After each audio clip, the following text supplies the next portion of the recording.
Rachna Korhonen joins me now. She is the Consul General for America here at the moment for the US, and we're absolutely delighted that you've taken the time to join us here.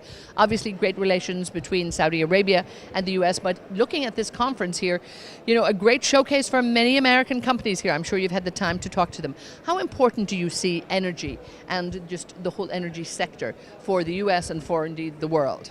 Of course, very important, probably the most important sector there is. And you know, I came to Dhahran because I wanted to learn about energy, and in my time here, I've just learned how important not it is just to Saudi Arabia, but to the United States and the world.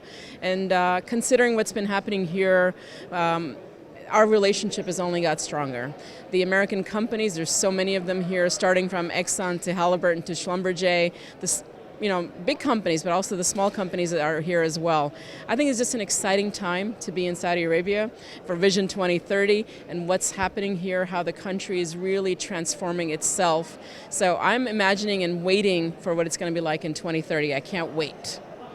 And of course, when we look at what's going on in the country and we look at where the start of a new year, the start of a new decade, which is actually very exciting. And also I think for the energy sector, a start of maybe a new outlook.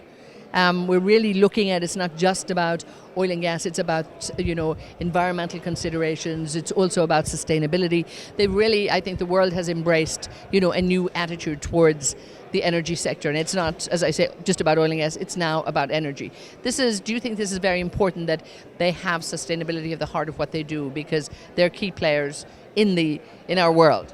So I absolutely agree with you. I think you can't really look at anything at this moment without thinking about sustainability. I've got kids, I'm sure you do too. We've got to think about their future and our grandchildren eventually. We've got to figure out how to keep sustaining with what we have. But of course, this is so important. So energy's got to come from all sources. So you can't just pick and choose and say we're only going to take the best or the ones that without the most advantage to the environment. So you've got to figure out how to redo the current system that we have to make sure we take care of the environment for the future. But yeah, sustainability I think is the key, and I feel like this place really put some effort and emphasis on it. I think Aramco, you heard Amin the first day, you heard Prince Abdulaziz, they were all about sustainability and the environment. So I think Aramco's doing some good work.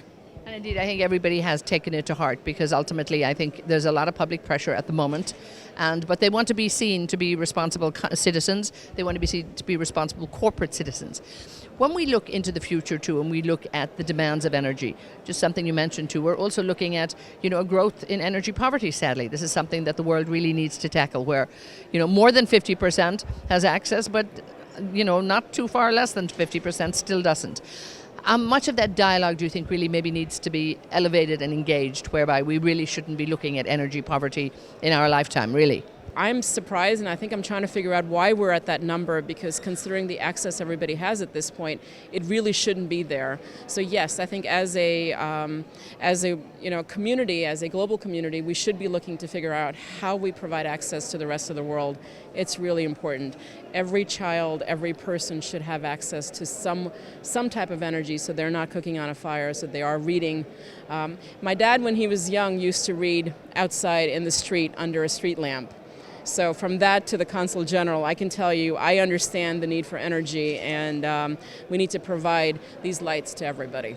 It's true, it does make people's lives change. Talk to me just very quickly about your time here, particularly at IPTC. This is the first time this conference has been here, so they brought this great conference here. I'm sure you've met people from around the world. The ministers have been here, and I hope you've had the time to maybe engage with many of them here.